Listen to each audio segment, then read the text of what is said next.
বাংলাদেশ 2030 সালের মধ্যে সর্বজনীন স্বাস্থ্যসেবা অর্জনের জন্য প্রতিশ্রুতিবদ্ধ, কিন্তু পরিষেবার বিষয় যদিও বাংলাদেশ 2030 সালের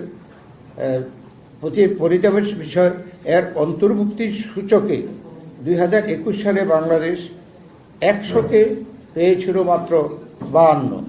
দক্ষিণ এশিয়ার দেশগুলোর মধ্যে এই সূচকে বাংলাদেশের নিচে ছিল শুধু পাকিস্তান ও আফগানিস্তান। সর্বজনীন স্বাস্থ্য সুরক্ষা ইউনিভার্সাল হেলথ কাভারেজ আলোকে বিএনপির রাষ্ট্র কাঠামো মেরামতের 31 দফার রূপরেখায় 26তম ধারায় স্বাস্থ্যখাত সংস্কারের জন্য প্রস্তাব করা হয়েছে। এই ধারায় বলা হয়েছে 31 দফা এই ধারায় বলা হয়েছে সবার জন্য স্বাস্থ্য। এই নীতির ভিত্তিতে উন্নত কল্যাণকামী রাষ্ট্রে বিদ্যমান ব্যবস্থার আলোকে সকলের জন্য বিনামূল্যে স্বাস্থ্যসেবা পাওয়ার অধিকার নিশ্চিত করার লক্ষ্যে পদক্ষেপ গ্রহণ করা হবে। যুক্ত রাজ্যের যে ন্যাশনাল হেলথ সার্ভিস NHS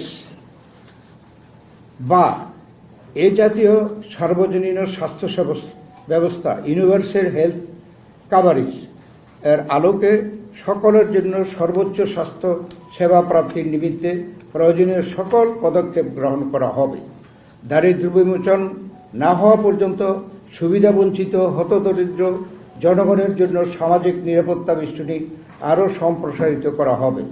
জাতীয় বাজেটে স্বাস্থ্য খাতে বরাদ্দ জিডিপির 5% এর কম হবে না।